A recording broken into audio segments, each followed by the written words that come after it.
Hey everyone, I'm Will. And I'm Caleb. Welcome to the Retrek Review Podcast, a podcast where we talk about every single episode of Star Trek chronologically. But here's the best part. Caleb hasn't seen a single episode. What is Star Trek? Is it like Star Wars? I've seen Star Wars. So don't click off this video, because if you do, you won't see Caleb's unique view of what the episode we're about to watch is. I hated it. You heard it here. Computer, begin program. You know, then you're immediately like, well, so why didn't the lasers work on the door? And then the next scene, like, you see that, like, that whole mountaintop is gone. But we're not hooking them up to a machine to... We're not draining their life energy to keep the planet running. Yes. And Kirk's like, hold on a minute. Yes, this is Kirk. I either wait for the Federation or I send out a distress signal, and anybody who comes to this planet, I eat them. I eat them. Riker had to be, like, over the top and cliche in his, like, actions for the casino. Do you see it, Enterprise? Do you see it, Enterprise? Sorrow, cry for the children. First and last, first and last, first and last.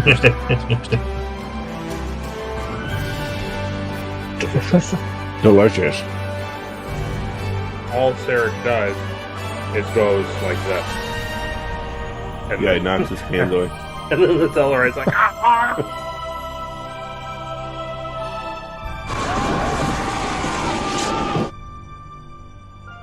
Kirk literally, he looks at him and he goes like this.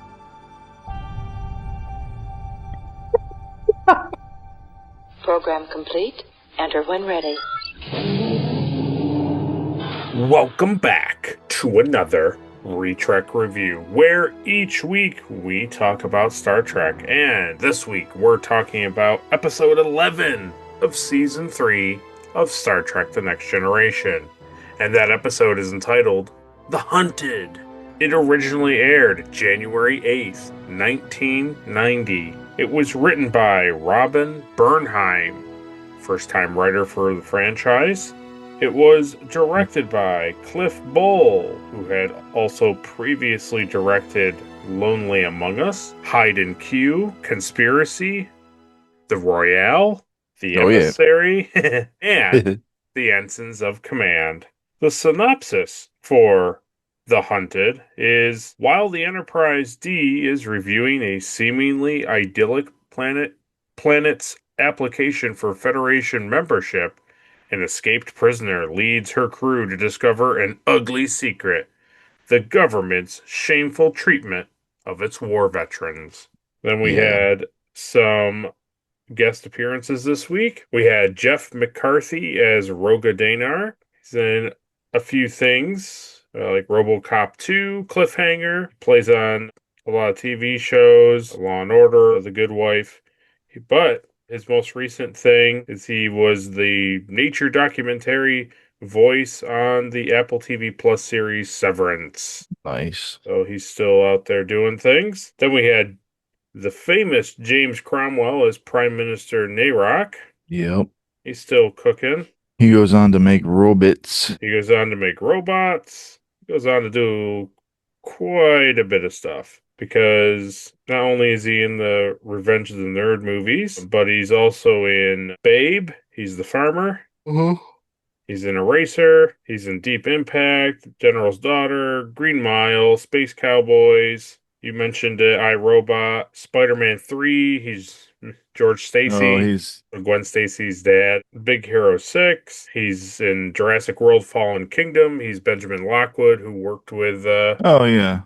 They were working on clones. That's right.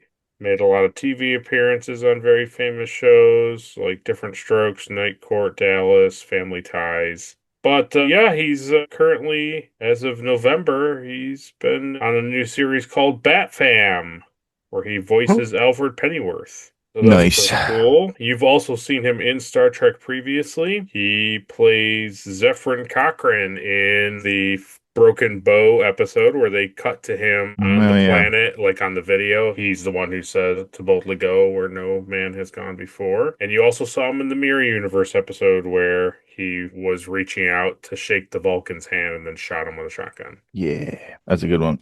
So he's been a part of Star Trek franchise for a bit. Then we had Colomini as Miles O'Brien. We had J. Michael Flynn as Zaner. That was the other Angosian officer with the Prime Minister. He's had a couple smaller roles throughout his career, but for us, he was already in Star Trek. He goes on to play these characters, but for our purpose of watching, he's already played these characters. I'll send you a picture of the two characters that he played. Yeah, so funny enough, he played a Romulan in the big long stretch of Romulan episodes there. Babel 1, United, the Anar. But he also, the one that he's in like the different clothing, he's in the episode Fallen Hero where those people are looking for that rogue Vulcan woman. Mhm. Pretty funny, right? He ends up becoming another person who is hunting down Yeah. another individual. Kind of What's a funny. good thing about Star Trek is you can just wear different prosthetics and nobody recognizes you as the same actor in every True. episode. True. Very true. Then we had Andrew Bicknell as Wagner, which he was one of the officers in the transport shuttle. And then an uncredited appearance of Majel Barrett as the computer voice. I don't remember hearing the computer, but I think it just said a couple small lines like confirmed. Yeah, yeah. the computer briefly said something, but yeah. Mhm. Uh, Get up, Jody. I love you. that was the introduction of the episode. But before we go on to comments and subscribers and supporters of the channel, let's go over to Caleb and ask Caleb, what did he think of the episode? I enjoyed it. Okay. I'm gonna give it 2 Akutas Oh, nice. Okay. because it's not a 3. No, I don't think it's a 3. It's probably just over the line to be a 2 for me, honestly. Yeah, fair. That's fair. Yeah, I thought it was an interesting plot, Yeah. something different. I think for most people, I think it sits in the realm of like a little above average. Yeah, I can see that. I feel like we had a full cast again. Yeah, that's true. I feel like Deanna actually did her job for once. Wesley piloted the ship for once. I feel like all around it was pretty solid. Good. I like it. Well, it'll be fun to talk about. Some good moments happen in the episode. But before we start talking about it, let's first, right off the bat, come over here and just go like, wow, that's like, oh man, that's right. And we thank Ed, Mark Starr, and Captain Olimar for their Patreon support.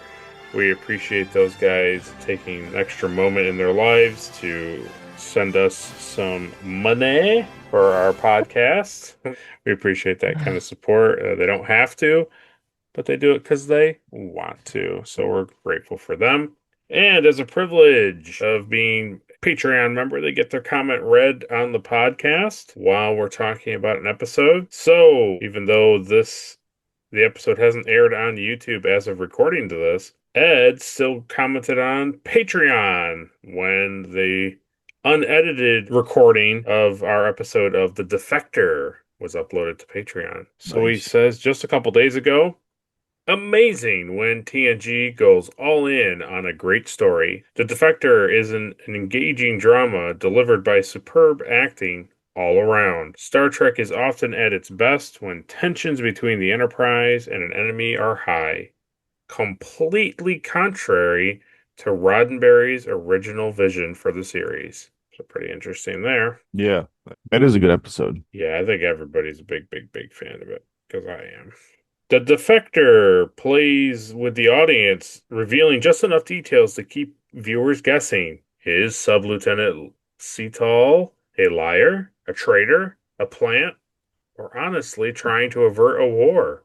Cetal knows too much given his rank, so Cetal reveals he is actually Admiral Jirok, unaware that all his information was bait planted by the Romulan High Command to draw out a suspected traitor. I was thinking about it when I read this comment that, like, a really good example of what he's saying is when they show up and there's nothing there, and also the Klingons decloaking. Like, you as the audience, like, don't expect those two things to happen. Like, for them to get there and it's all fake, and then also the Klingons to be, like, surrounding the Enterprise to help. So, pretty cool. Yeah, I did. Yeah.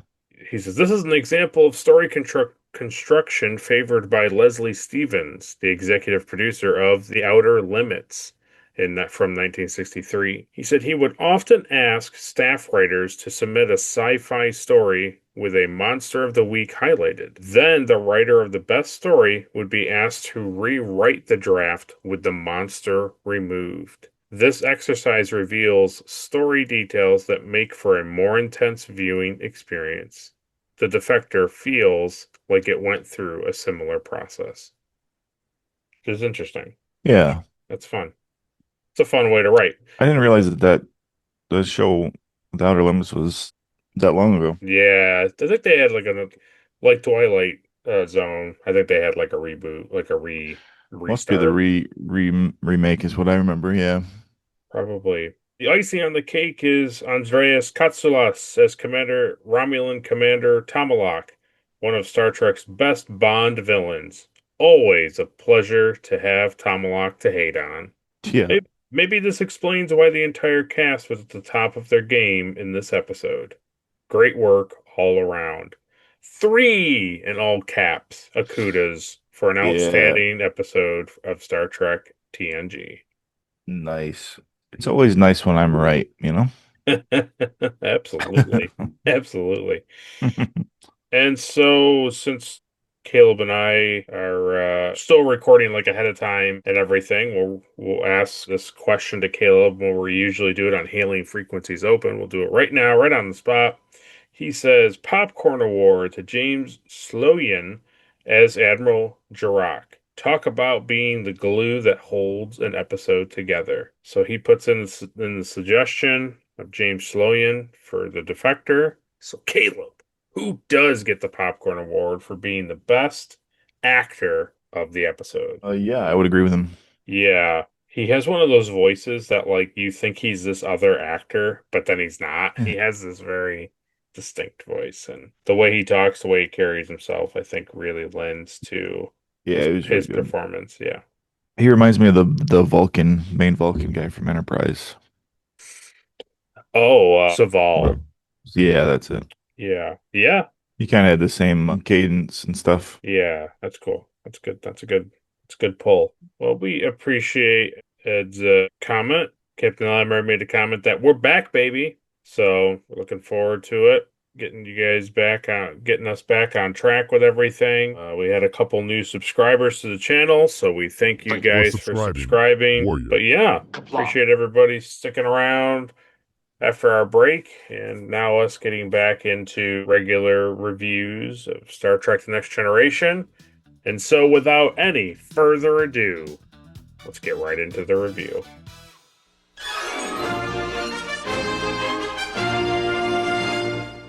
So it opens up with the Enterprise in orbit of Angosia 3. It's a planet wanting to be a part of the Federation. We meet Prime Minister Nayrock, who is, of course, James Cromwell. They talk about the Tarshian War. So they go down there. They have that moment of, well, like we look forward to reviewing your application to the Federation, and then Prime Minister, we have a problem. And they walk over, and Picard's like, I think they'll make a fine addition. And Riker's like, okay, maybe, but basically, like, I don't really want to hang out with these people. Yeah, they're a bit stuffy. Yeah. Mm-hmm. Being Plus, there's back, no half-naked women, so Riker obviously isn't interested in their planet. yeah. That's a good point. Was there even like a single woman on the planet? No, I don't think so. That's a really funny point, yeah. That's why they were at war. So they learned that the Lunar 5 prison and a prisoner has escaped, and that their civilian pilots aren't trained for tracking and detaining. So the Prime Minister asks for the Enterprise's help. Riker calls up. Data's like, waits for Worf to say if they found it. He immediately finds the transport. They go and they find the transport ship like going through a lone asteroid out in orbit or somewhere just Yeah. out in space. It was so funny. I was like, it's cool, but it's just this giant. Mm-hmm. It was one of those things of like, it's cool, but like, I don't think in science that would ever work, because it's like if there's a planetary body called Lunar 5, which you assume is like a moon, and then you have the planet Angosia, like, wouldn't the asteroid just be pulled into like the gravity of the planet and the moon. Like, it wouldn't just be a stationary object like in space. Yeah. Yeah. You would certainly think so. You would think so. Yeah, so transport hides behind the asteroid, drive section shoots out, but there's no life signs on it. Then they go around it. The transport is destroyed, and then they can't find the drive section. And then Yeah. poor Patrick Stewart has to say probably just a real cheesy line of like, eluded the Enterprise. It's just like, oh boy. Yeah. I know, it's pretty rough. It would almost be as bad as if he had turned right to the camera and was like, "What?" Like, I don't know. I was just like, okay, I get it. I get why. Like, it's shocking, but it's also the get ready for the intro. Yeah, Nobody has ever bested the Enterprise, yeah. except, for a lot of people, So before we went to the musical intro, what did you think of this opening stretch? terrible. Got it. Absolutely terrible. Garbage. Got it. Hot trash. No, I always like seeing Data in Captain's chair. Yeah, it's a good point. Yep. That was fun. I think the thing with the ship, I think is a little bit too cat and mousy, like over the top. For sure. Like you said, it's like very much like, how is he doing this against the Enterprise? And it's like, well, he's not really doing anything too crazy. First of all, like you can't find him on sensors, so he already has like an upper hand, Right. which like they don't know yet, obviously, but it's like it'd be pretty hard for anybody to detect that, like you can't sense a life form, so like that's it. That's the end of it. Right. True. I was annoyed that again another ship can go into separate pieces and still be Oh, no. piloted. Yeah, Getting a he little was sick of that. he was a great like McDonald's toy where it's just like Yeah, this, you can just keep taking it apart. because that he's in the engine. He's flying the engine. Okay. Yeah, I think what we were supposed to believe is that it was like a tractor trailer basically, and like he had dumped the giant like the whatever the trailer part, and then was just Yeah. the front end of the truck basically. Yeah, it's fine. Yeah. Well, then, yeah, we come back from the musical intro. We learn that his name is Rogadaynar. He's in the ship. There was a scene where they're talking to the Prime Minister, and he's like explaining who Rogadaynar is. And in the background, and on their like chest area, they have this symbol, the Angosian symbol. Yeah, I did And notice that. and yeah, for us privately, you can probably go on our Instagram and see what I'm going to refer to. But Caleb makes these like baseball card like drawings of multiple characters on our RPG, Star Trek RPG. And I was just thinking if I had created these people to be in our RPG and you have to, you ask me what's their symbol, what's their Mm.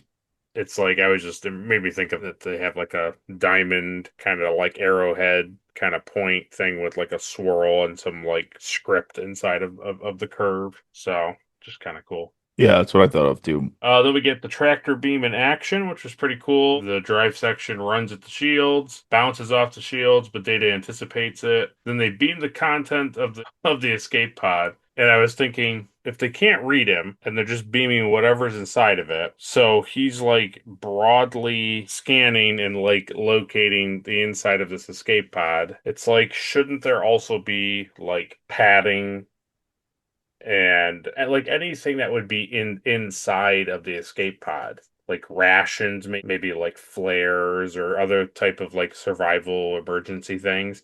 It's like, shouldn't those have also been beamed in with him? I mean, I guess he could see what they were and like get rid of those and not beam those to the pad, but it was just like, I just wish that they had made note of it because it's like he's just focusing on the interior of it. It's like, how do you know what you're grabbing? Yeah. I feel like they never do that. No.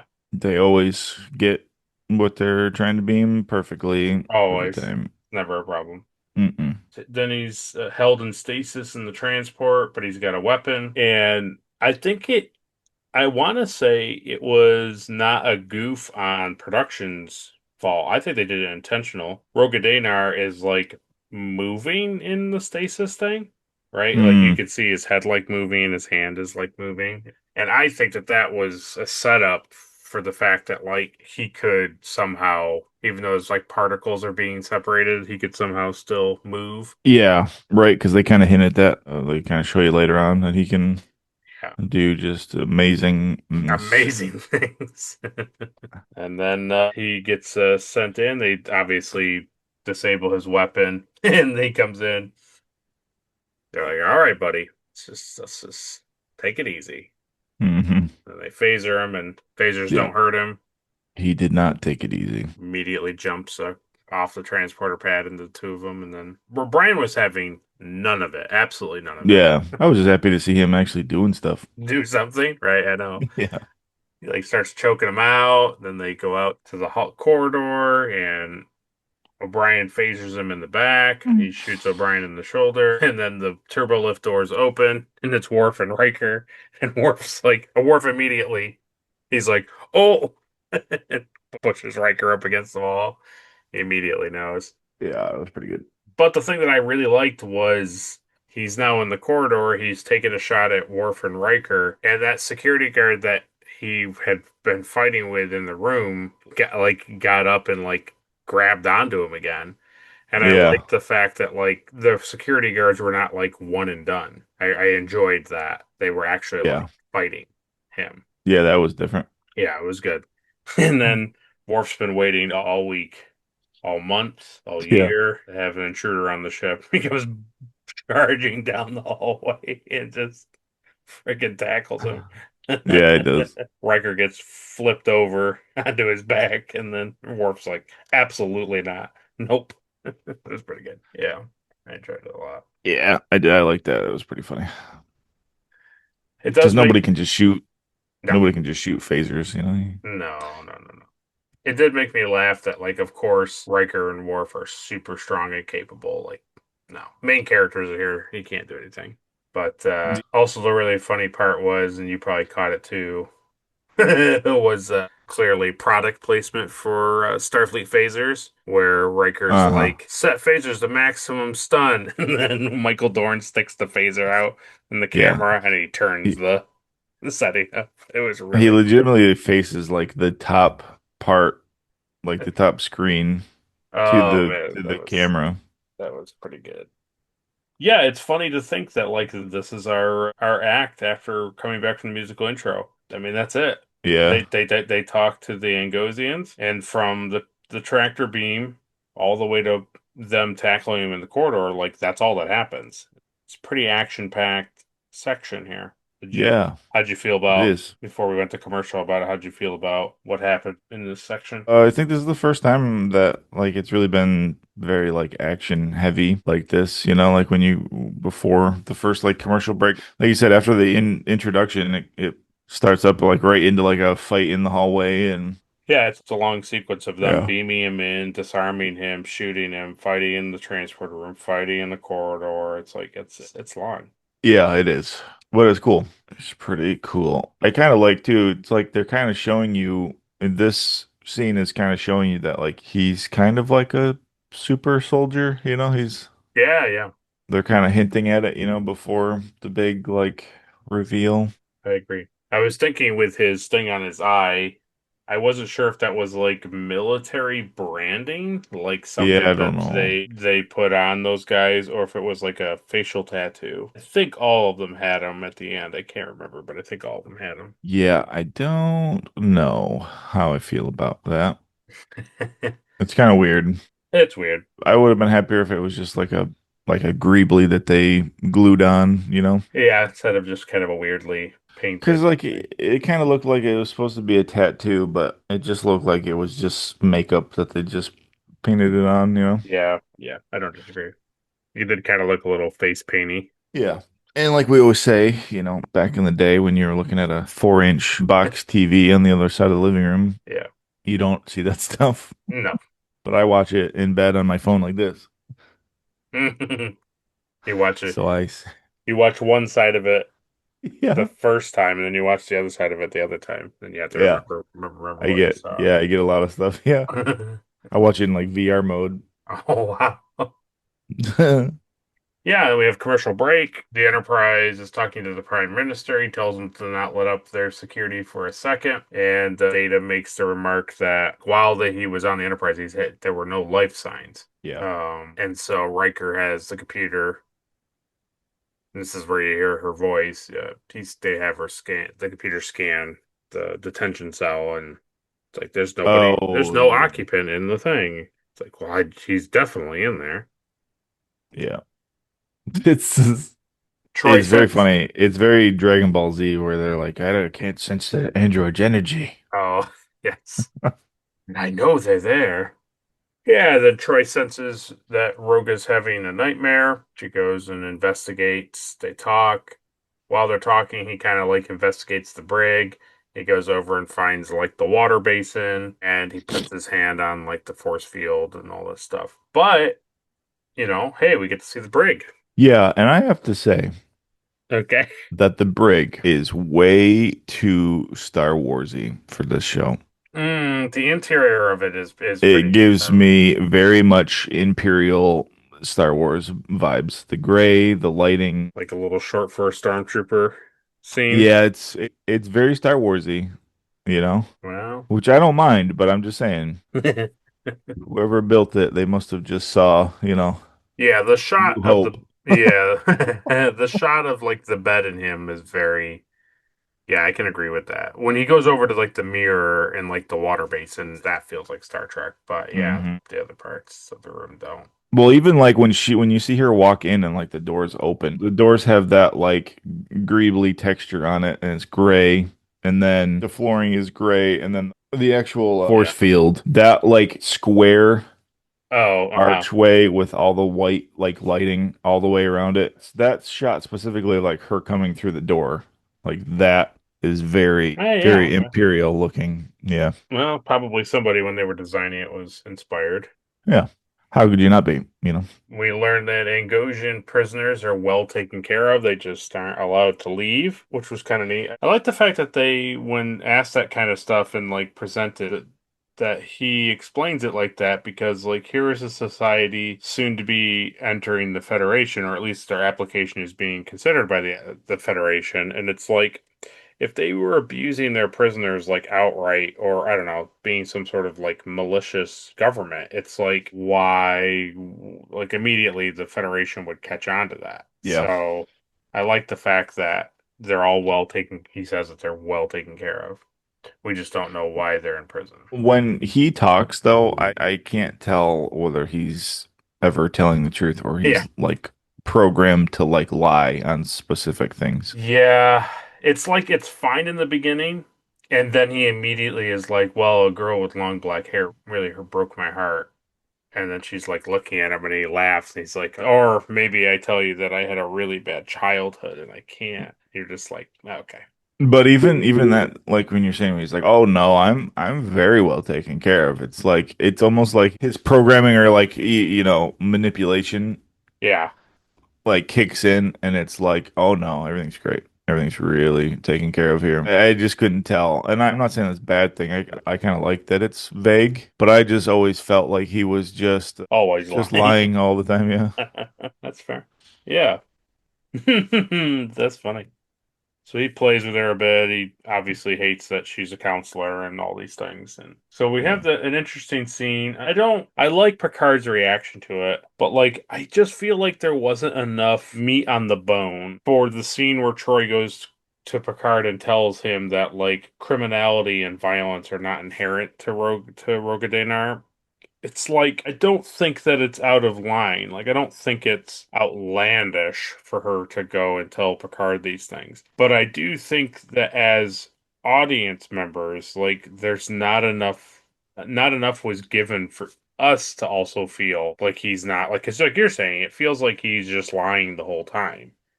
Yeah. And what clues did he give her that like he's not violent and a criminal? Like he was pretty aggressive and manipulating and also Hmm. like sarcastic and rude to her through the whole thing. And it's like when all you're going off of is her character saying, "Well, I sense a different side to him." It's like, okay, Yeah. Right. but can it's like if you can't track him with your sensors, like does he have some other thing in him or some other ability that you don't know where he can like freak you out, like mess with your mind? Like, why are we No, immediately trusting this? because she's a woman and she has to, and Yeah, she feels bad for him, because that's how women are. that's true. That's true. They always see the good in criminals. Yep, they love them. They love bad boys. Well, you know that, Yep. obviously. Yeah, but I like how Picard's like, how can you say any of this? Like, it took like 3 or 4 security guys Yeah, to take him down. She's like, well, he may be violent, but he does not. he's, Well, he's but not. he's not inherently violent. Like, but he is though. He's a criminal. Like, I get that he's not in the inside. He may not want to be violent, but he Yeah, is but on the outside, he's violent. very violent. So Yeah, she that's goes out fine. to the bridge and wants to see the police record on Rogo because Data is tells her that like the Federation is copying all of their records for application purposes. And there's nothing. There's no reason for him to be in prison. He committed no crime. Nope. Why would there be? Yep. So they learned that he just was a soldier, a veteran of the Tarsian Wars. So she goes to talk to him about that, and Data says that he had been he had made a certain rank, Subhadar or something like that, and that it was a very honorable tour of duty according to the Angosian government. So we see that like while he was serving, he wasn't some sort of like horrible, person that was just killing everybody. It was like he was given awards and awarded high status because of his excellent military career. Then they go down and talk to him, and yeah, we learned that perhaps if he's not lying, another counselor made Roga into the violent soldier he is now. Yeah, they hurt his feelings. I heard him. Yeah, so before we go to the commercial break, did you basically think like the story progression so far had been like interesting?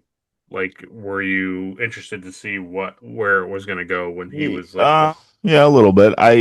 It's one of those things where it's very cliche okay, in our timeline because we've seen so much other media. yeah, He, he's an escaped convict, and the main guy on the planet is like, "Hey, keep him so dated, don't talk to him."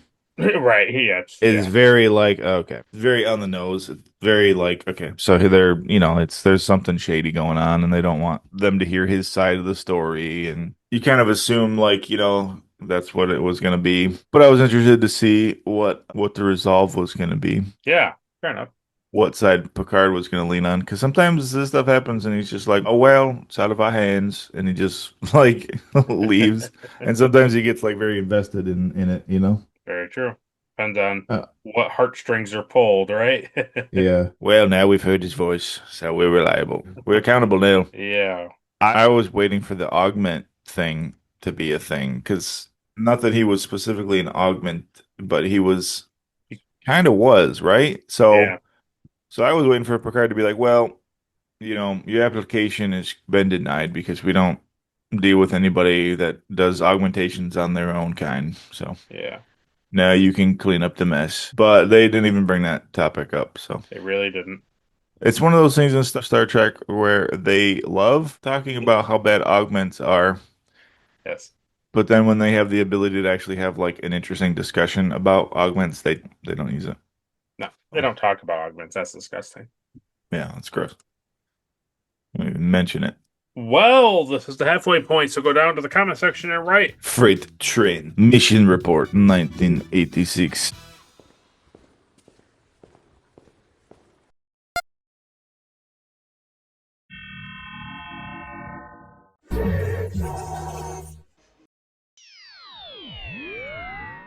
Yeah, so we come back from that commercial break, and Beverly tells us that Roga's cell structure has been significantly altered. Yeah. Which I just like that. I just love techno babble, but I guess this is like Medical medical. techno babble. Yeah, where she says they used a combination of cryptobiolin, Ooh, triclendidil, and macrospendel. dang. It's like, Not whoa. macro splendel. Yeah. Know it well. Then they basically, for our viewing pleasure, they basically insinuate heavily that this is like the Winter Soldier. Basically, it's like Yeah, that's true. Yeah. because they're like, oh, well, he's perfectly conditioned, and when the circumstances are just right, like he's unstoppable. There's a there's a book Right, that's got right. all this stuff in it. Yeah. And then she makes mention that one of the new substances that the few things that she couldn't determine what they were, she says that it shields electrical impulses, which Data then goes on to hypothesize that that's why they can't track him on sensors. Yeah. So at least we get explanation for his like Mm-hmm. super great Godlike fighting ability. abilities. Right, exactly. Right, exactly. That's a pretty weak sauce answer too, I think, but Yeah, well, here's the thing. I think it's totally fine until the end. Then it's like, okay. I don't know what we're gonna talk about it, but it's like I don't even know. yeah, I don't yeah, the whole Yeah. transport thing, yeah, I don't Yeah, I'm so confused on it. but we'll talk about it. Yeah, So, it's a little weak sauce in my opinion. The whole like, yeah. oh, well, that's how he got around our sensors is because he has some juice in him that bounces scanner waves off him. And Yeah. like, oh, that makes sense. That makes sense. Yeah. It's powerful juice. Yeah, I don't know. I mean, you've It's seen weird. Sunny D commercials. Yeah. And Tang. Dang, yeah, exactly. Yeah. Yeah. Yeah. Yeah, then they go and they come to the conclusion that basically the prison Lunar 5 is like just a prison for soldiers and it's not like they've dealt with anything. And Picard says Luna 5, an orbiting gulag. That's- yeah.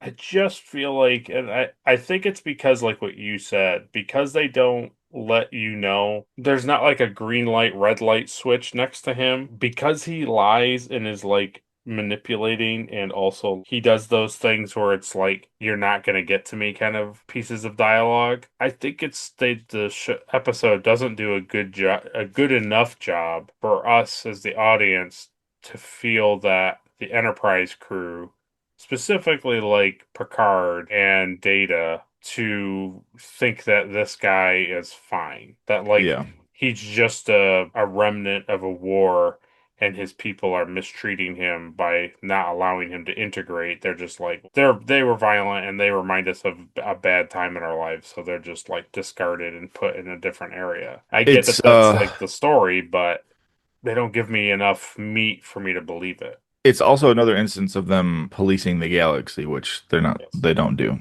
you know. No, they don't do that. No. Hey, you can't treat your criminals this way. We gathered them all and we brought them here, so you're gonna have to be faced with it so you can make the decision. And That's then they right. leave, and then everyone just shoots each other, and they're all dead. So, like, we fixed another society. Congratulations, Enterprise. Congratulations. We did it again. Yeah, It's like, what do you? I don't know. You know what I mean? Like, I do. okay, I yeah. do. So it's very just Star Trek-y. Yeah. Society must be better, and this is why, and this is what you should do. And it's our business because we made it our business. Yeah, it's interesting. It's interesting because, like, a lot of it makes sense because, like, they're asked to help with the capture of Rogadaynar. They capture Yeah. him, but he's like a big, tricky guy. They get him in the brig, and then they're just trying to, like, learn about him. They're not, like, and honestly, they're not really trying to learn about him. Troy senses that he's a problem, talks to him, and then feels that he's being mistreated by the people on the planet and tells Picard. And then now they get more involved because Picard thinks that the people who are entering their application into the Federation may be doing something inappropriate. So then he investigates it, and they just indicate that, like, he's just a soldier. It's not that big of a deal. But it's not until this scene where they learn about all the chemicals in his body. So that's when Picard starts to change, like, his viewpoint that, like, well, like, maybe it is just like a prison. It's not as, like, wholesome, and I don't know what the terminology is, but basically, like, a prison, like a really good rehabilitation center. It's like, no, it's like a prison yard where people that they don't like are just sent to, like a gulag. And Yeah, so, and it's almost more like the story that they want to like push in there is that like these are war heroes, but now that we don't have war, we just get rid of them. And it's like, okay, yeah. yeah, I like the bit when Data visits Rogadaynar, and then he's like, "I'm sorry, am I disturbing you?" And he's like, "Yes." And then he just goes to, he's like, "Okay," and he just leaves. He's like, "What? Oh wait, I'll talk to you," because like Data doesn't care. Yeah, that was Um, funny. and then the question is asked, are they unable to do the conditioning? And he indicates that he's not sure, which again we don't know is if it's a lie or a truth. Yep, And doesn't matter. that when the war was over, they were resettled to Lunar 5 into a comfortable prison. Very comfortable. At least that's what he was programmed to believe. Yep. And that's what the prime minister tells them is that they have a very good life and that they just resettled them there. And it's like, oh, yeah, you definitely didn't put them behind a wall. Because Mm-mm. Picard makes the comment that even a comfortable prison is still a prison. They love it so much that they are trying to revolt against it. Yeah. So Yeah. it's got to be pretty comfortable. Pretty great, actually. Yeah. And then he tells Weird. Picard probably apparently the worst thing to tell Picard, which is that this is an internal security matter. And Picard's like, okay, I'll A take note of that. external insecurity matter?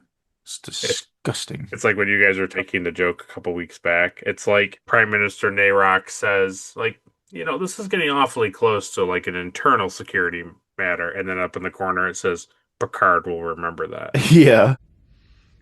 My medical team suggests that there may be alternative treatment. Captain, I assure you that every alternative has been explored. And this discussion is now treading upon matters of internal security. This is not your concern. I have dispatched a ship to rendezvous with you to transport the prisoner back to Luna 5. On behalf of Van Gosha, I thank the Federation for its assistance in retrieving our citizen. Yeah. That's not good. Uh-uh. Yeah. I like this part where I get like what you're saying, and I do agree with you that like you don't know when Roga is lying or telling the truth or manipulating or not. But he makes this remark that his improved reflexes allowed for him to kill 84 people, but then his Yeah. improved memory makes him remember all 84 faces. Yep. He loves them. And I was like, that's kind of neat. I like that. They kind of put like a spin. It kind of reminded me a lot of like Winter Soldier and Bucky when he's trying to like in the Disney Plus show where he's trying to like not be terrible and Yeah. he's constantly remembering like all the people he killed and he's like trying not to think about it. I thought that was just a cool way to handle that kind of stuff. I like that. Yeah. I thought that was cool. And then Picard comes down to the brig and they talk and he explains that like they have no choice, they have to return them and there's nothing he I can. appreciate you telling me that, Picard, but I will kill everybody that gets in my way on the way out. Just so you know. I Very will good. kill you. He's like, "Oh, very good. I'll go back to the bridge. You come with me, Data." I wouldn't expect anything less. Yeah. So like and also joining the Federation wouldn't help if they don't police the galaxy. Nope. So he would just rather die. There was an interesting moment with him and Data too, where he talked about his programming can be altered to not behave a certain way, but his can't. And We're not the same, robot. right? Yeah. And him saying too that like, were you built for combat? And he's like, no, but I do understand military strategy. Yeah, it was an interesting beat. Yeah, because this is when he tells him that like he's the one that captured him, basically. Right? Yeah, And he's like, "Oh, you did that. interesting. Oh, you'll be the first one I kill." And then the prisoner transport ship shows up. They get everything all going. Or Worf's like, listen, there's only a 0.1 second delay between the transporter and the brig force field, so Yeah, nothing could possibly no, go wrong. Because even Riker turns and is like, even Roga Danar isn't that fast. It's just like, yes. I wonder what's gonna happen. Yeah, and then I don't know. It genuinely feels like when they beam him and then he's doing like that, yeah, and then like it just explodes and he's not there anymore. Yeah, that's weird Which to you. clearly, I think somehow I think it was just supposed to indicate that, like, was repelling so much electrical interference from the transporters that he somehow made like a EMP blast and then just picked up a phaser off the ground and ran out of the brig. I don't know. I think that's what happened because I think Worf goes over and says, like, a phaser is missing when we come Yeah. back from commercial. So, but I feel like from when this happens forward, it's very much it's fine in the sense of like what's happening, but I think the writing of it is like real sloppy. It's like a real sloppy mess. It So always goes off the rails at the end, you know? yeah. So he explodes the transporter. We come back from a commercial break. Worf, we learn that a phaser is missing. They divert the turbo lift to Worf's location. And when they get there, the doors open and it's an overloaded phaser is about to go off. But Worf's like, I don't care about that. Clear this Mhm. deck. And then just goes in and he's just like, I'll turn it off, which I thought was pretty good. And then we get several shots of a security officer staring the wrong way. Yeah, He's really just good. looking at He's the on he's on high alert, you know. staring at the force field wall. You definitely wouldn't Yeah. want to put your back to the force field where people shouldn't be able to come from and face the No. other side of the hallway. I hate this kind of stuff. I It's It was like, bad. It was really bad. it's just a plot thing, you know. Yeah, oh yeah. But it's just so dumb. It's just people don't act like this, but they have to because The this story, has to right. happen, you know. Right. So, right, the phaser going off and him somehow getting past them and hiding and all this stuff, like whatever. Like I could suspend my disbelief for a minute. Him looking the wrong way is like really stupid, but whatever. It's like he gets over there, he knocks the guy out, he then uses the comm badge, which it's like maybe he Oh, sees a deactivate the shield. Yeah, what I don't think that's how that works. right, and it's like okay, he sees the comm badge and he uses it. It's like okay, I'm sure someone could argue that he saw a security officer in the room use a comm badge. Maybe Troy or Data or Picard use it, and we didn't. I don't remember it. It's possible. Whatever. Like, it's not Hmm. horribly outlandish that he knows that the comm badge on their chest are like communicators. Okay, great. Yeah, it's weird though. He uses it to lower the field. The field goes down, and then Data reports that it goes down, and they're like, what? It's like, so who was he talking to? Like security headquarters? And they're the ones who determine? It's like why No, wouldn't the bridge know who turned it off? Like that's what I mean. It implies that you as a person can just click your comm badge and just say like deactivate the right. force field in front of me. And that's like what he did, but he wasn't talking to anybody. It's like a command to the ship through his combat. I don't understand it. Yeah, and it didn't make What? any sense. It didn't make any sense. At the very least, like have him just go to the wall panel and just deactivate it, you know?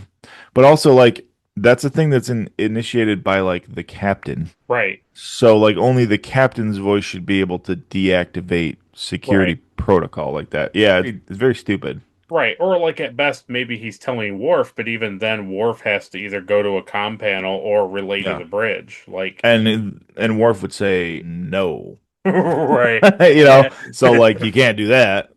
Yeah, I don't know. That it scene was was very strange to me. no, it The was whole messy. It's super yeah. messy. Right. And then in the like 10 seconds that we learned that the force field has gone down, everyone in engineering is knocked out. Yeah. Oh yeah, they're all toast.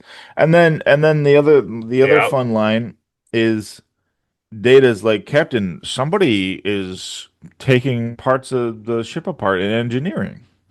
Oh yeah, he Oh, totally should. I wonder who that would be. That's interesting. Jody, is that you? Are you working on the ship? Jody, come in, Jody. No, he's not.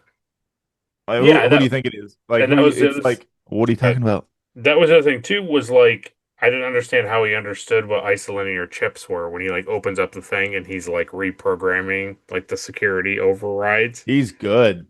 I was like, He's it's like, how does he know this stuff though? I get very that they're smart. like clearly advanced enough that they can join the Federation, and obviously, we see towards the end that they have like phaser like weapons and blah blah blah. But it's just like you don't get the impression from the size of their ships, how they conduct themselves, and like generally the like aesthetics of the planet that they're like on the same level of the Enterprise. They Yeah. set up certain scenes that the Enterprise is like so much more gloriously bigger and better and flashier than anything they have. And so I'm like, how does this guy know any of this stuff? And I get like, sure, he's supposed to be some winter soldier, programmed Hmm. machine, but it's like he still has to have an education. Yeah. He still has to learn what these things are. It made sense, Well, like, yeah. if you think Especially about like it, to an advanced society. right? And you think about it, like, we look back at Space Seed with Khan. It's like, okay, he's a military strategist. He's like crazy brilliant, and he's like, kind of ahead of his time from when they launched back in the 90s. It's like, but he can do all this crazy stuff. He can take over the ship. He ends up doing a lot of stuff that like somebody from couple hundred years in the past wouldn't be able to do. It's like, well, they allow him when he's in the sick bay to look at schematics and have computer access. It's like that's the scene that was missing here was for him to understand anything because after Data negates Roga's bypass so that Shuttle Bay 2 is active, he just keeps doing these like misdirection tactics, but it's like, how does he know any of this? Yeah. Yeah. I know. Worf comes into the engineering bay. He gets Geordi and the gang up, tells them that he went into mention of the Jeffrey tubes, which was nice. Yeah. There's like 20 floors above us. Yep. You don't think you could climb that? No, he couldn't do that. I mean, you took out all of engineering in like 3 seconds. You don't think you could like climb a ladder? That'd be crazy. Yep. Yeah. I wrote down Geordi's line here. You want my advice? Double it. Enjoyed that.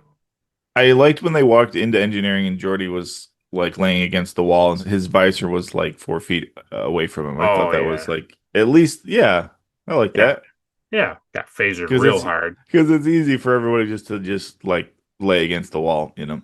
Yeah. Well, But it's to got to take that show. extra step, Remember, he's the main cast. He's got to be. yeah, You got to show that like he had to go. He went through it a little bit. He had to go. yeah, He's not just sleeping in a chair. it's true. Yeah, he's got to have his hero close Yeah, up, you know. exactly. Picard, they learned that they don't think he's going to Shuttle Bay 2. They feel like he's going to the cargo bay. So Picard's like, flood the cargo bay with anestazine. Yeah. And apparently that does nothing to him. He doesn't care about that. His interpretation of flooding is a lot different than my interpretation of flooding. Just filled the room with anesthesia. Yeah, it takes about it's gonna take about 3 hours to fill that room with gas. The way it was coming out of those things, it's a giant, not the shuttle bay, but he's in like the cargo room. Yeah, Huge, it's massive. You got this little gas. Oh, okay. Faster, more. Yeah, Flood it. flood it. Do it. There's a really funny scene that you probably enjoyed too, if you caught it. Is Rogadina runs over to a box, which he apparently just knows what's in the box. I don't know if he can, Yeah. if there was a label on it that said what it was, but No. whatever.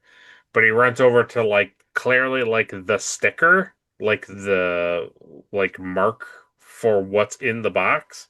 Yeah. And he goes over and he presses the sticker, like the marking on the box, to be like, that's how you open the box.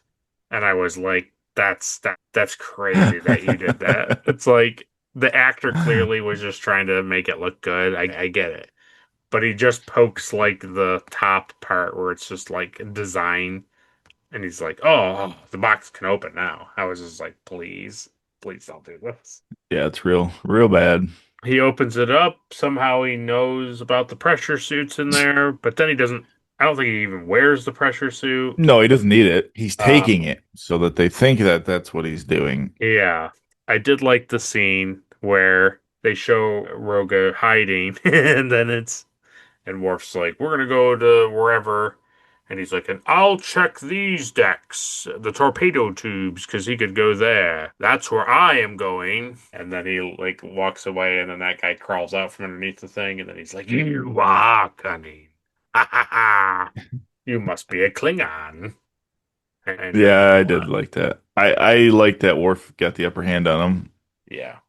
You ain't gonna fool Worf. He eats, breathes, and sleeps it. It's all he wants. So every Yeah. single time they encounter anybody who's even slightly aggressive or Yeah. mean, he's like, "So we just kill him? We just kill him, right?" And it's like, I just like that it always plays out in his favor. But then when he fights this guy, of course he can't. No, you can't. No, because he still has to fulfill his mission. Yeah, and also he has to crash into empty containers in the cargo bay, just like a beautiful stack of containers that have nothing in them. Yeah, I always enjoy that. Then the phaser explodes in the Jeffrey tubes in the perfect place because it somehow was stationed at the exact port that cuts off external sensors, like horrendously bad. It's not even just like, oh, well, we can bypass it and here it'll just take a couple seconds. It's like, no, it takes hours upon hours upon hours for them to fix that problem. And I was like, Yeah. how in the world does he know that one Everything to overload the phaser and put it in that exact junction? It's like that's everything that goes to that you're right. box is like vital. Yeah, and he knew all about it. What's the scene when like Worf gets up and the phaser is like wedged inside the box That's sideways? right. That's here. So when he comes into the cargo bay, Roga pokes the thing and like nothing's happening.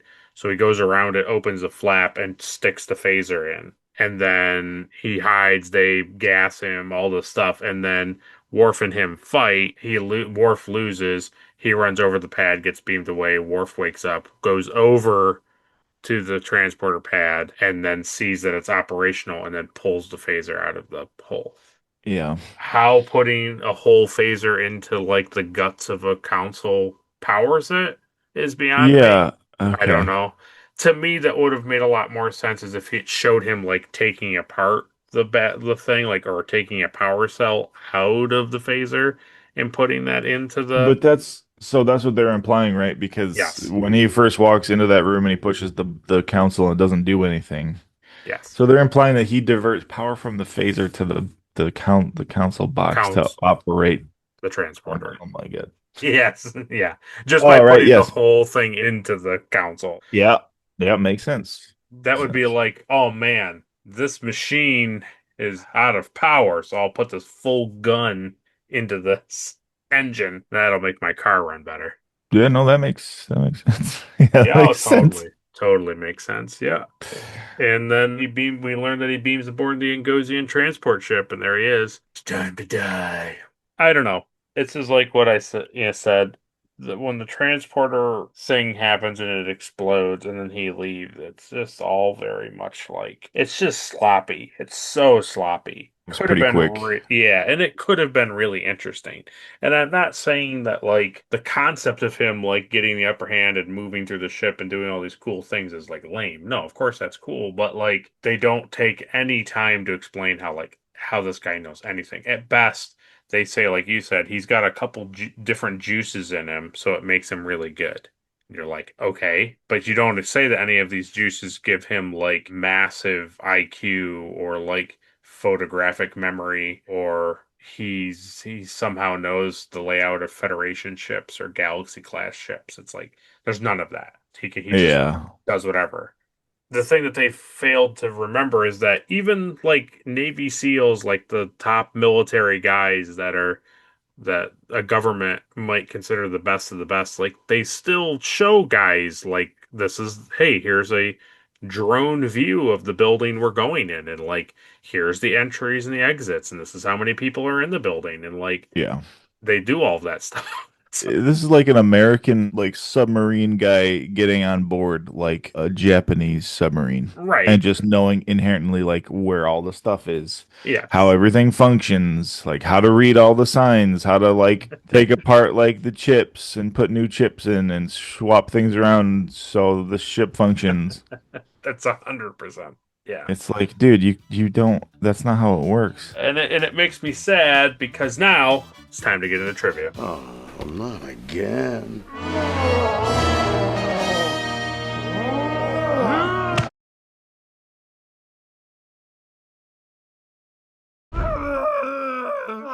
All right, now you're overacting. I feel like they do the same thing though, reversed. sometimes, where like the Enterprise crew will go on a different ship and they're like, "Oh, this is how this works. This is how this works." The only argument I can give to their defense is that they typically have tricorders and they scan. And you can always be like, they've scanned blank, and so therefore they Yeah. have this amount of information. I And do they've know what studied you history through school and Yeah. I usually the tricorder is like the Deus Machina, where it's just like the transporters, the Deus Machina. true. Yeah. So trivia says this episode was an allegory to U.S. veterans of the Vietnam War integrating No way. back into American society. Oh, Huh. really? Interesting. Huh. Interesting. I didn't get that. Oh, that's that you know what? That makes sense. 3 Akutas. Yeah. Yeah. One Kazinti. Michael Pillar remarks the whole theme of the show was let's look at how society treats its returning veterans.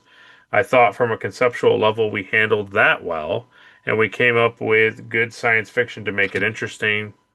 There's some argument that the best soldier ever created, bringing the Enterprise to its knees, is a little hard to believe, and that might have been the weakness of the show. I enjoyed That it, was and and that was Khan. I already did it, so that's very true, and was not ashamed of the show. Like I said, it's just a little. All they had to do was just do a little bit of stuff, and it probably would have been fine. So we haven't talked about it yet in our review, but here in trivia they talk about it. It says originally a different ending was considered, where the soldiers violently stormed the Capitol. Director Cliff Bole recalls.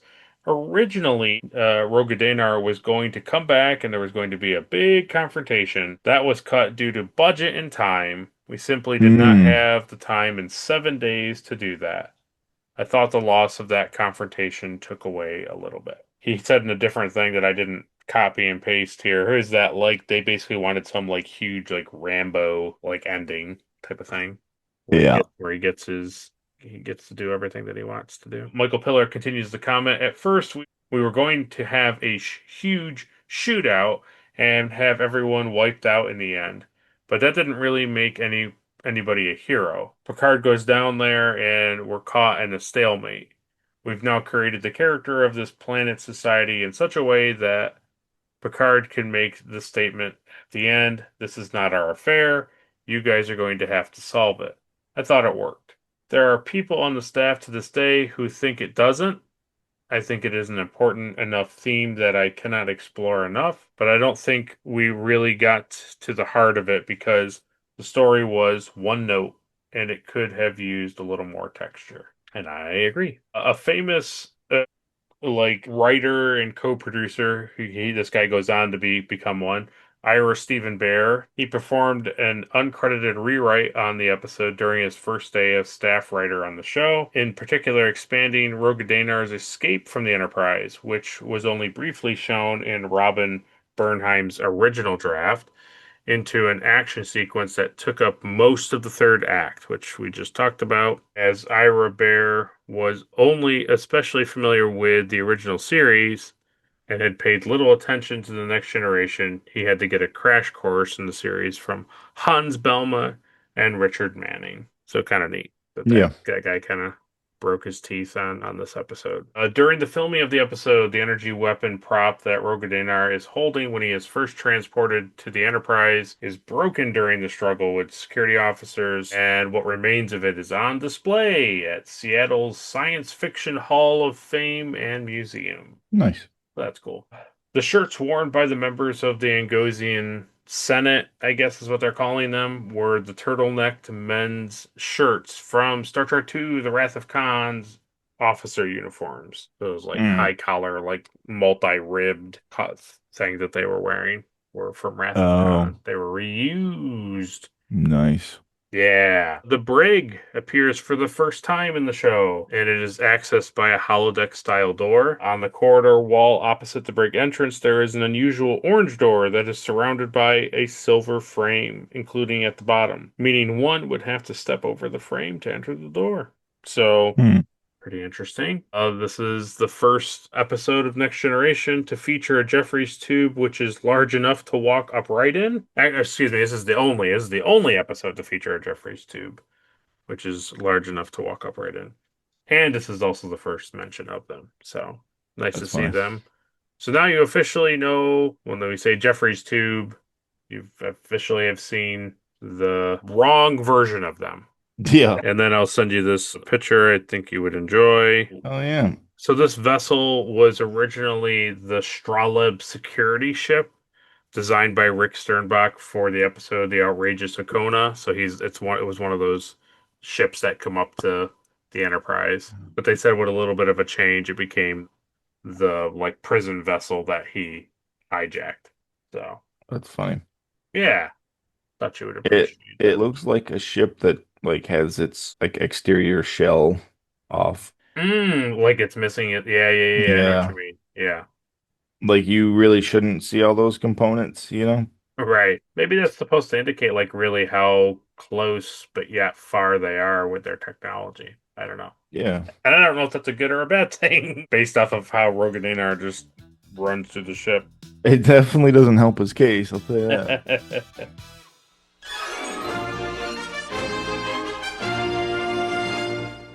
Yeah, so that was trivia. We come back. We learn that Roga has jailbroke Lunar 5 and that the soldiers are headed to the capital. Prime Minister requests help because the soldiers were their line of defense and now they're coming to get them. Picard has assembles an away team of Data, Worf, Troy, and himself. He goes down to the thing, but Riker follows anyways, despite not being asked to do that. Right. And then when they get to the corridor, he goes on to tell Worf the semi-obvious. You are the one who's in charge of the Picard's life. It's like, yes, not only is he a security officer, but like, what? So yeah, really funny. They beam down. The Prime Minister remarks that only one away team basically can't believe it. We learn that the chemicals, the juice, as Caleb said, can be removed from them, but they're not sure if the psychological The conditioning juice. can be reversed. They don't know if that can be reversed, but they don't really know. They just thoroughly studied it. They were just so busy trying to figure out if they could. They never stopped to think if they should. Yeah, exactly.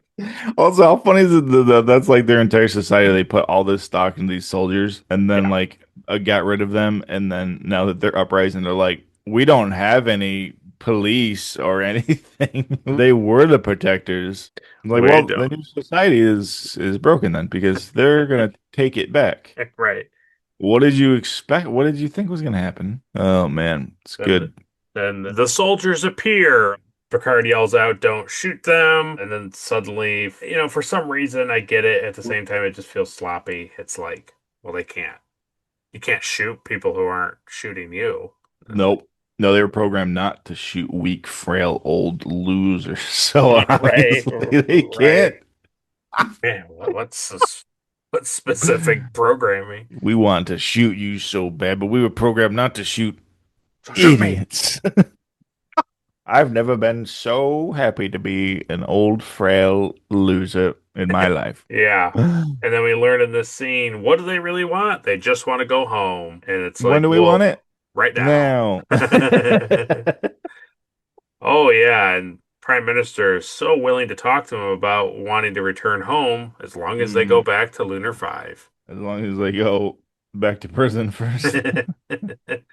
Okay, this is the meat and potatoes of it, and we're going to talk about it. So the Prime Minister asks Picard to call his ship for help, and Picard says, "Quite right," and then says, to beam up. Stand by to beam him up. He tells Nayrock that they can't interfere with the natural order of their development and beams away.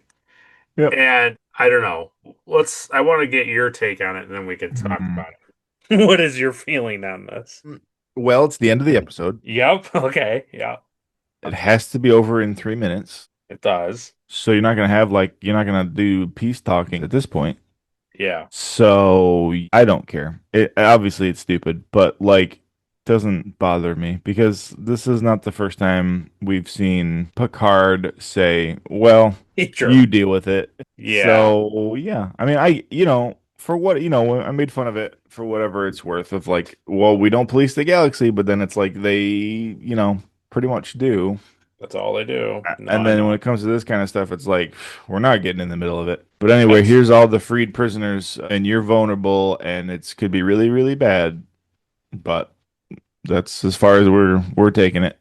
He doesn't believe that it'll go bad. He says that right, when they get right. back on board, like he really thinks that like they'll be able to work it out. So it's like I'm glad they added that line to make you feel a little better. Yeah, I didn't just play credits with the beam out. I appreciated that too. Like, well, I hope they handle that situation. But then he says he makes a remark on the bridge and he says, if the government survives. And I was like, that's crazy, dude. That's crazy Yeah, to he says it like jokingly. He says like, yeah, if the government survives, and they're like, well, yeah, but that, and he's like, yeah, well, I have no doubt that it will. I was like, okay, so why, why even yeah. say it? Like, there's a thought in your brain that's like, yeah, I pretty much just left them to their own fate. I was So like, this even is he knows yeah. that's kind of like it's rough to just be like, oh well, you lied to me. I don't really agree with what you do to your prisoners and your war heroes. So, that's on you. And it's like, yeah, that's true. But you're supposed to be a Starfleet captain. You're supposed to be better than that. Yeah. The thing is for me is when you really like peel it back, it's like literally they investigate this planet for application to the Federation. A prisoner escapes, they capture the prisoner. They learn that the prisoner is not mistreated, but he's perhaps in prison for no good reason. And when they go to transfer him back, he escapes, causes a lot of havoc on the ship, and then while they're repairing the damage done to their ship from his escape, they learn that he's freed other prisoners and that they're storming the Capitol. They go down to be like, hey, don't shoot them. Don't actually fight back because otherwise they'll kill you all. And learn that the prisoners, all they really want is to just come home and just can't we just integrate back in? And then they're just like, yeah, that sounds like that sounds like a you problem. And then they leave. I mean, that's really Yeah. honestly the episode. And it feels like they pad the wrong things. They take too much time in him escaping the prison with the transport ship, with the drive section and all that, and also him escaping the brig all Yeah. the way to the transporter. It's too much time. It's way too much happens. And it's like, literally, why couldn't he just. They can't track him. It's like, literally, just have him go through the Jeffrey tubes so he's not in the corridors and go straight to the cargo bay transporter, put the phaser in the thing, and beam out. Why does any of the other things have to happen? Who cares? And it's like he clearly can't be transported. Him turning off the external sensors, all it does is not allow them to see what's happening on the other ship. It's like, okay, they can still tractor beam the ship, they can a whole bunch of stuff. So to me, it's just like it's a real roundabout way for really nothing to happen, and you didn't have to do it that long. And I feel like they could have taken that extra time, and had the whole ending like play out a lot better. And it's fine for them to leave because it's like, you know what, it is like an internal matter, and like you're not ready for entry into the Federation because you're not handling the problems of your old society yet. Like you're not ready for this. Like you still have issues that you need to resolve as a society, as a government, and that's Yeah. fine. But it just is like, what really did that guy do? What did Nayrock really do? He wasn't like really like a jerk at best. When Picard is like asking him questions, he's like, well, this is honestly getting into like a personal internal matter. Like you're kind of pushing into things that like we're uncomfortable with you talking about. Like at best, that was the most like jerkish thing that he did. And yeah, he was a little like, oh, can't the Enterprise come and save us now? Sure. Yeah. But Picard acts like this guy has been an absolute thorn in their side the Yeah. whole episode, and that he's serving him as just desserts because it's like, this is an internal matter, so middle fingers and they get beamed up. Yeah. It's like, Yeah. and I remember, Yeah. Picard does seem like he takes it very personally for no reason. yeah, he really does. And I remember when I mentioned like next week we're gonna watch The Hunted. I remember being like, okay, this is like boring soldier man who escapes the Enterprise, but at the end, Picard gives this real good like, man, that's your problem, buddy. You shouldn't be such a jerk, and beams away. And I was like, I remember the ending being kind of like a fun gotcha, and I was like, I got that like so that'll be fun at the end. And then Yeah. I watched it, and I was like, I don't know. It was just like I don't really get why he's so angry at the guy to be so like you moron, and just like leaves. So yeah, It's interesting. Yeah. and I think it just sucks because like we had the Defected where it ended like really amazingly, and we've had other episodes where they don't end terribly. It's like because they do know how to write an episode, and they don't always end with a perfect bow on the top. I can see why when it ended, I was like, this is why the episode lands just a hair above average. And I think the parts that elevated above average are just the action parts, like on the ship. It's not really the story. Yeah, and so the last bit before concluding our review, we get an iconic shot of Picard saying engaged, where he's sitting there and he gives the thing.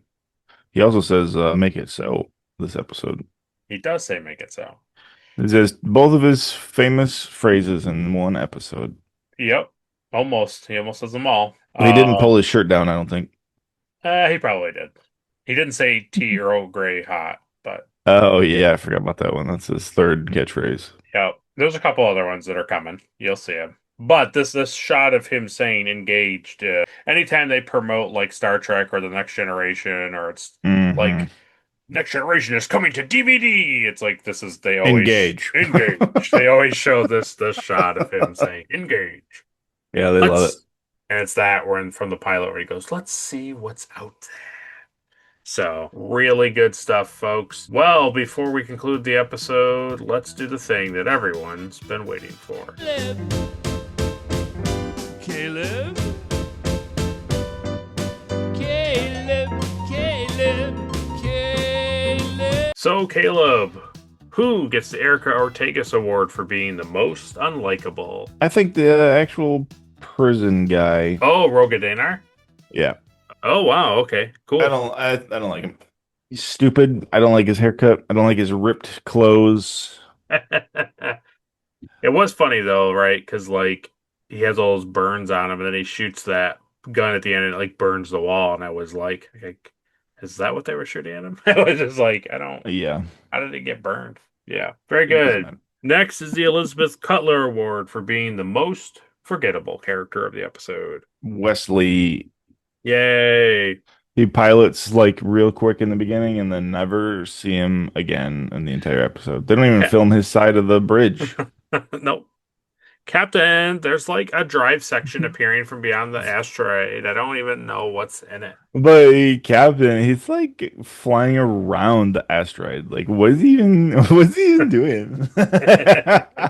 There's not a single person inside of it. What the heck? It's like an empty ship. They should have had a scene, and you would have loved it. You should have had a scene where he had some sort of like experiment or project, and he's walking the halls, yeah, and then just have Roga Danar just body just slam blast through him. My nanites. Yeah. Oh, that's good. Yeah, I like okay. that. How about this terrible of a scene, and you would have hated it, but it would have been better, is Wesley comes to visit Roga Danar, and he's like really fascinated by how the sensors couldn't track him, right? He's very curious about that. And he talks to him as a kid, and then Wesley innocently gives him like schematics of something. And then that's how he has more extra information. Got it. Next is the Mugatu Award for the best alien of the episode. Worf. Awesome. Yeah. Did you like when he tackled him or when he tackled him? Both. I wasn't the answer. Next is the Trip Tucker Award for the MVP of the episode. Probably, if anybody, probably Worf again. Yes. He actually did his job. Yeah. The name I would have thrown out there, thrown a name in the hat, would have been Data for like anticipating some of his misdirections. But Worf was pretty excellent. So Yeah. goes to the Wharf Man. Next is the Spock Award for the best line of the episode. It's probably something in the scene when Data is talking to Danar. I think they have a pretty good conversation They about. have a good back and forth, yeah. Yeah. I think that's probably it. Here's a line that they write in the page. Danar says, "My improved reflexes have allowed me to kill 84 times, and my improved memory allows me to remember each of those 84 faces. Can you imagine what that feels like?" And Data says, "I am incapable of any feeling." And Danar says, "Well then, I envy you." Yeah, great. Awesome. Love it. It's actually not a bad No, it's good. interaction. Yeah. Next is the Shran Award for the best action sequence. It's when Worf tackles him First time or second time? second time in the cargo room. Nice. Yeah. Yeah. You cannot best a Klingon. It totally made me think of was the Vengeance Factor, and I was almost hoping for him to be like, "Ah, you are very cunning. You must have Klingon blood in you. But if you bathed better, I would not have smelled you." Just like, yeah. Yeah. Next is the NX-01 Award for some sweet ship stuff. I gotta go with the Star Wars bridge. Aren't your eyes a little golden for being a stormtrooper? Got him. Yeah. Boom, boom. Isn't your shirt a little too damaged to be in Star Trek? You know what would be a good sticker is that brig shot, and instead of Roga Danar in it, it's Princess Leia. That would be Yeah, a fun insider. but it's still Data. But Data's still standing there talking to her. Yeah, but it's not. It's Yar dressed as Leia. I don't want to see that sticker. Well, good thing you brought it up. Good thing you brought up Tasha Yar, because next is the Porthos Award for the cheesiest thing of the episode. Yeah, I think it's legitimately just the whole sequence of him running through the ship and like knowing how the ship works. Yeah, It's what took me out of the episode, honestly, is it starts with him using the comm badge to deactivate the panel. And then from there, he's swapping out chips and engineering and going up Jeffrey tubes and shoving guns and stuff. Yeah, right. No, thank you. Yeah, I agree with you 100%. It's like, from him exploding, somehow sending an EMP from the transporter, literally until he's transported. Like Worf discovers that the council was powered by the phaser. Like that whole stretch is just like, what is even happening? It's so confusing. I kind of hated to learn in trivia that, like, because they made a remark that they ran out of time and filming time and money, and it's like, because you spent so much time on this thing, but it didn't pay off. Yeah, it feels like it. It feels like a rush job, you know? It really does. Well, lastly is the Star Trek Enterprise Award for the best scene of the episode. I like when Worf comes out from hiding behind the boxes. Okay. Yeah, it's totally fine. So this is a good Worf episode. It's a good Yeah. Worf episode for He's the only one that does anything. Sure, I don't disagree. Yeah. What the heck? I've waited all my life to kill a man like you. Yeah. It's funny because it's legitimately like, you know, like you said, like Worf craves battle. And this is finally an episode where like he's constantly in the thick of it. Yeah, he is. Yeah. So good for you, Worf. It's like not a Worf-centric episode, but Worf did a lot. So it's good to see him on a lot of the awards. I'm happy for that. Big Worf fan. Some might say delicious. But now it's your turn to have your own review of the episode. Let us know what you thought about it. Did you like it? Did you love it? Did you want more of it? Or did you find that you were the one being hunted while watching this episode? Let us know down below. Next time on Star Trek: The Next Generation. This episode should have been called The Haunted. Because he was haunted by his past war life. Yeah. Well, next week's episode will be episode 12 of season 3 of Star Trek The Next Generation. And that episode is entitled The High Ground. Don't try it, Anakin. Yeah. So if you've missed Beverly for the last couple weeks, you won't miss her next week. That'll be Nice. We'll be real looking forward to that next week. Love her. That's going to be really good. Really, really good. I like Beverly. No, me too. So we look forward to that, and we appreciate everybody watching. We're happy to be back. We look forward to getting into all these episodes as we keep on moving forward. And so if you liked our review of this episode, like the video. If you disliked our review of this episode, dislike the video. Share it with all your friends and family and Trek enthusiasts. Subscribe so you don't miss a review. And ring that bell so you can watch a review as soon as it hits the channel.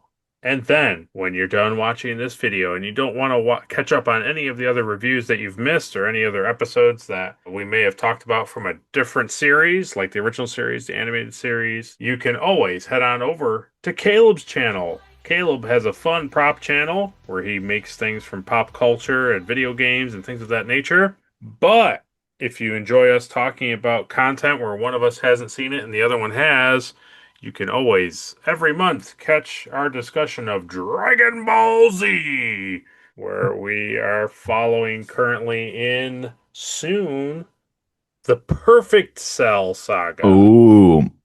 What's that mean for all you Trekkies? I don't know. What's that mean? I don't know. I certainly don't know. So we're doing that over there on his channel. He made mention of a video. I'm actually editing it currently.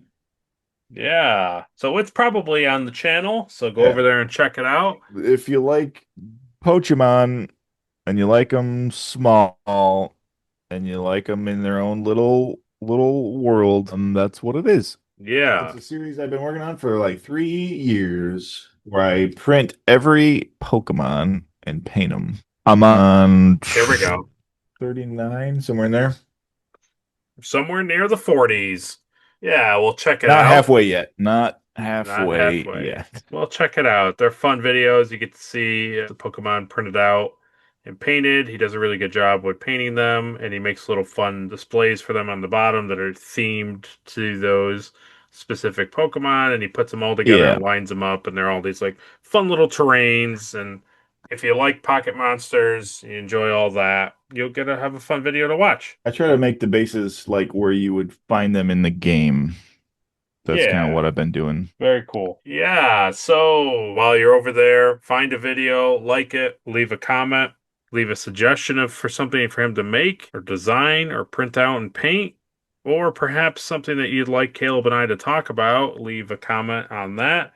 Oh, I'd love to hear their thoughts on this thing. Well, let us know, and maybe we'll talk about it over there on his channel. But ultimately, when you decide, please subscribe. You decide.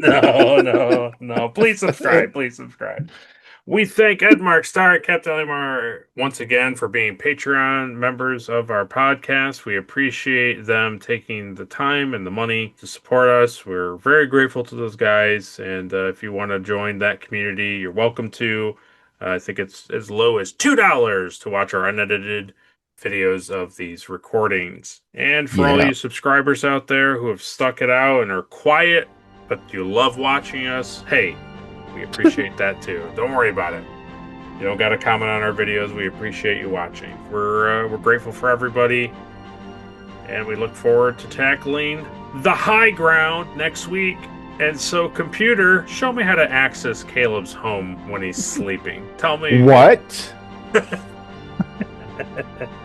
It's a perfect recreation of the Rivers on Bolian 5. Wow.